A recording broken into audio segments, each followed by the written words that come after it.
Hi guys, it's me again, Rose from the Philippines. Welcome to my channel. It is called Gantsilyera, a show and tell of crochet and craft related items. So today is September 22, 2019. It's a Sunday. I woke up early and took the time this morning to make a podcast to show you guys uh, the projects that I have been making. I have a few crochet items to show you, and I have a lot of sewing done these past days. Today, it's a bit sunny here, but this past days it has been raining, so the kids doesn't have school from Monday to Tuesday. And Monday and Tuesday, I decided to general clean my room. So I did that last Monday, and Tuesday I was able to organize all of the items that I have accumulated into drawers and boxes and stored some of them. So what have I been up to these past days? My Ata's birthday was last Wednesday, but Tuesday she celebrated her birthday at the office, and she requested for Mama to cook for her chop suey, which is a viand that has plenty of vegetables in it. So we were able to do that last Tuesday, and we were able to celebrate her birthday afterwards. So I'm gonna show you guys the works in progress and the projects that I've been making. So first off, I have made a shawl again, a rectangular shawl. Last Monday, I decided just to work on a mindless crochet in some way. So I started this one, and this is using the parrot yarn that is from JC Crochet. It is the cake of yarn that is in gradient colors. So I decided to use the ones that I use from the scarflets, the double crochet clusters with the chains. So it started with this orange here, and it comes to the orange with the pink one, and then the push-up pink afterwards. That it and goes in between the yellow and the pink, and then the light blue with the yellow. So it is a pretty long size, and when I wear it, it covers my shoulders and my arms really well. So I really like it. I'm leaning towards the rectangular shawl rather than the triangular ones, because I'm thinking that it would be very useful here for when you go swimming and you want something to cover your body or some sort when you're swimming. And you can also use this for whenever you go somewhere cold where the aircon is in full blast, or at a bus and at an aircon bus. So I did this, and I really wanted to have a project on the go that is mindless in a way. And for the weight part, it became very short. So what I decided is, after working on this part here, I decided to make some edgings for it that are some shell stitches or scallop designs. So I decided to work on scallops for the edging of the shawl. And it goes from this blue here to the blue with the dark blue, and it goes to this blue here. So this is the end of it. And for the last row, I decided to incorporate picots so that it will have some pop to the shell stitches or the scallop stitches. So I'm really happy with this. I'm thinking of owning it for myself, but I'm also thinking of selling it on my Shopee account. So I will have to take some pictures of this and put it on Instagram or the other platforms. This is how it looks. It's pretty long, and you can also use it as a tablecloth if you want to. So that is I think it is the only faux that I have crochet wise. And I have also been accumulating some granny squares lately. So I have this much done this past days. just some random love nuts yarn I have lying around, and I turned it into a granny square that has 4 rounds to it. So I have 2 of this one, and I am collecting them for a future project that I'm thinking about. I always say that granny squares never runs out of style. It is always in. I usually see it on TV shows lying around. So I also have this much, and since some of the yarns has fewer yardage to them, from the leftovers I was able to make some with only 2 rounds and some with 3 rounds. So I'm collecting them, and I'm putting them in this tumbler here, this container. So this is how much I have done so far. These are the granny squares from the Jane cotton yarn, and I have one more ball left from it, so I'm going to put it here. This is a jar or a container for a snack for the kids, so I'm accumulating that for future project. And I have been making some sewing projects lately. Excuse me, I'm going to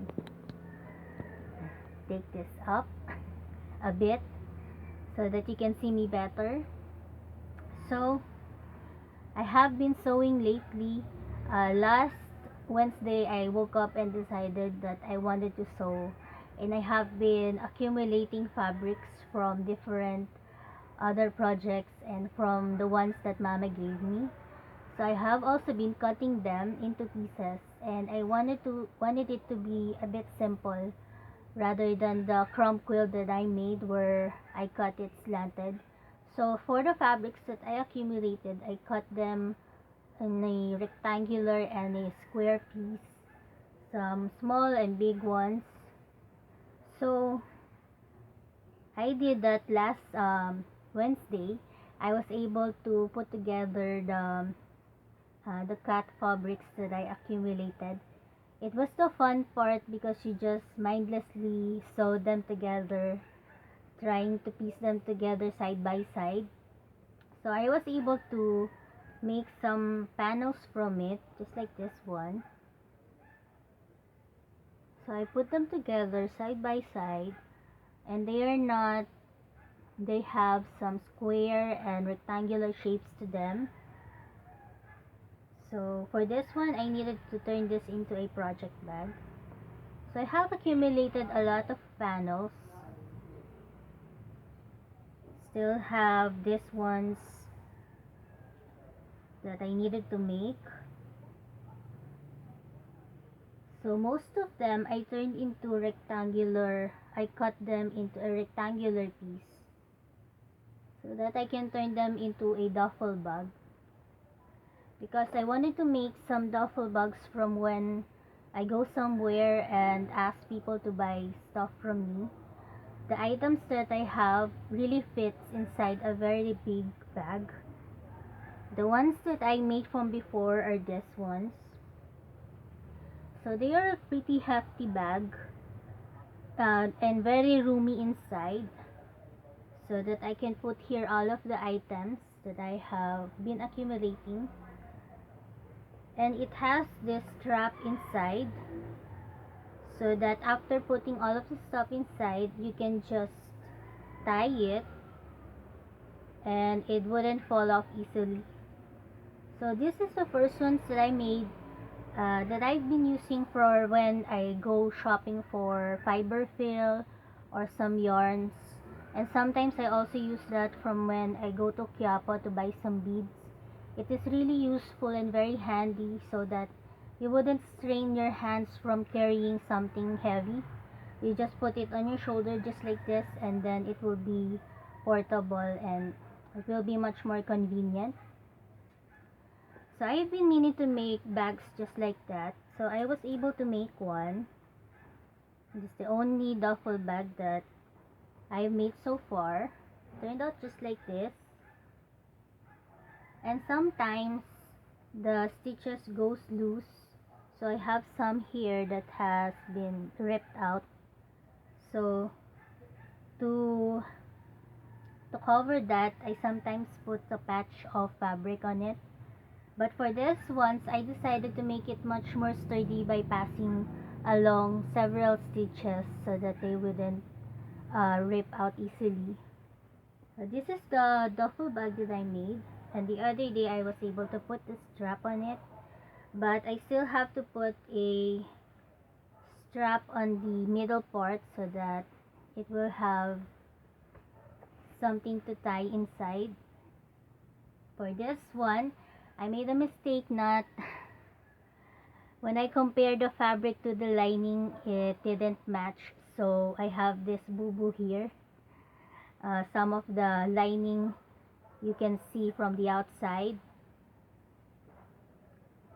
but this is the duffel bag that I made.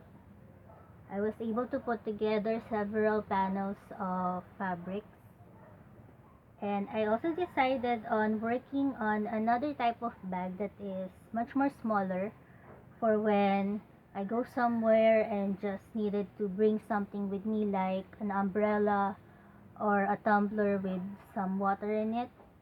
So this is the other one. Sorry, my camera keeps posing. So this is the bag, the smaller type one, which is uh, just a rectangular piece bag. I didn't sew this part here. I leave it just as is.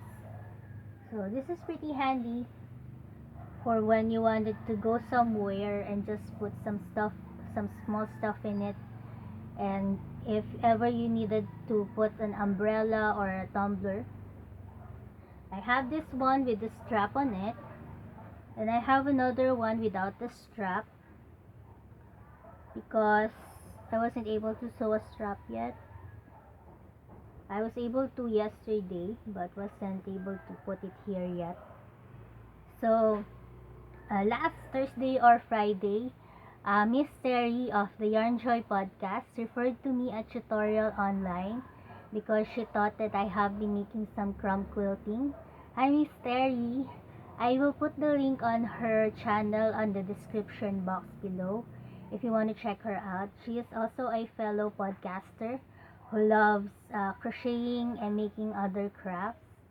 So she gave me, or she put into my attention, a tutorial online about making a project bag, and it is called Scrap Stash Buster Zipper Pouch Bag. It is a sewing tutorial wherein the teacher uses some crumbs of fabric. She puts it together to make a project bag, and it is called, and her channel is called Vintage to New. I will also put the description on the description box below, the link of it. So she suggested to me, Miss Terri, that I work on one of it or some of it. So I wasn't really planning on making project bags, but since I saw that tutorial, I decided to. From the past, I was able to figure out how to make bags with the lining inside, with no seams. You can't really see the seams on the inside. But when I watch the tutorial, it's like a aha moment for me because the idea wasn't really clear to me on how to put a zipper along with the fabric. So it dawned on me that you needed to open the zipper so that you can turn it inside out, so it will have a neater inside or neater lining to it. The only problem that I have with the project is how to sew on the side parts of the zipper because it becomes very thick that I wasn't able to pass through some stitches on it easily. So what I decided is just to slow down the circulation of the wheel and pass through it several times manually so that I can have that zipper sewn within the lining. So that is the only issue I have, since the sewing machine that I'm using, I only use some pedals for it. So it is a little bit hard to do that. So the first one that I have made is this one. As you can see, there are strips of fabric that have rectangle shapes to it. I just put them together last Wednesday, and I wasn't able to do like the tutorial wherein she uses strips of yarn in a on a horizontal position. But I'm really happy that I have seen that tutorial because I learned something new from it. And you know me, I really love learning something new every now and then. It really is an aha moment.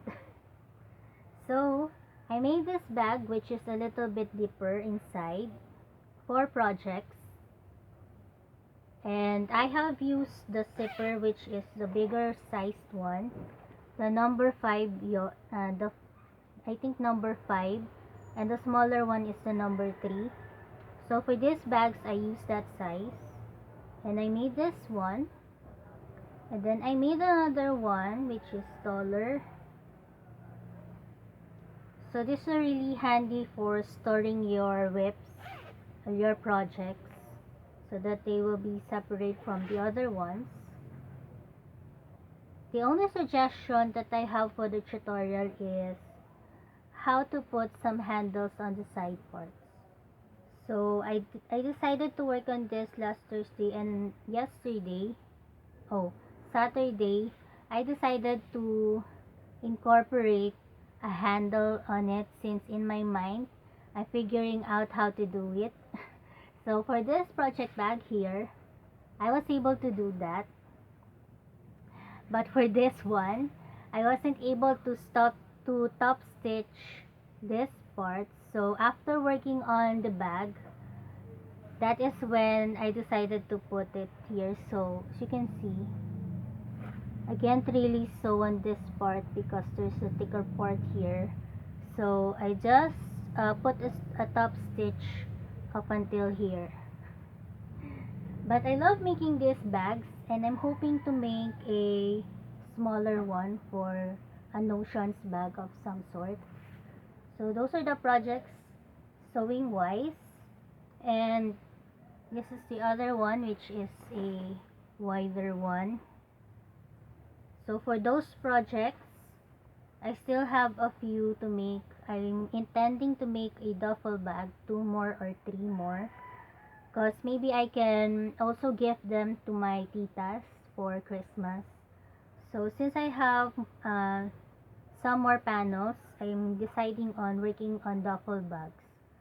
And I have some strips here that I just put together for when I wanted it to be wider. So I made some strips, some long strips, so that if I ever wanted to make it wider, I can just sew it on the side just to add some length to it. And I also have made some straps that I will put on some of the bags, made just like this. This is some strips of fabric that I sewn together on the side. So when I decide to put the strap on the bags, I can just fold this part here and sew it just like the other ones. I have some straps made. Okay, so I have here some whips, some crochet whips on the go. I have a minion made. I have connected the jumper part to the head part, so it really fits inside here, and there's some more room for the yarns in it. And for this other one, which is a wider one, I have the hippo amigurumi I've been meaning to make, and it really fits here, and it also fits this ones that I started for the feet and the arms of the hippo. So I have that, and it really fits inside this bag, so that is convenient. So those are most of the projects that I wanted to show you guys. This has become long now, and I'm hoping that this will be my first try because I really needed to go to church early. Uh, so those are most of the projects. And the yarn for the hippo is from Ate Fats. Hi Ate Fats. And I also have here, I have an order for a toothless amigurumi. So I really needed to work on that this week. That is from my suke, from the one who always buys from me. I needed to put up a toothless. And from my past podcast, I was telling you guys that I needed to make a Mickey Mouse amigurumi. I wasn't able to do that yet because the customer didn't get from me the stitch yet. So I still am going to learn how to do that. So I think those are most of it. Those are all of the notes that I have here. And I hope you guys have a fine day today, crafting or just relaxing after a day's work or having some family bonding time. So I will catch up with you guys later or soon. So that's it from me. Thank you for my new and old subscribers. That's it from me. Bye for now.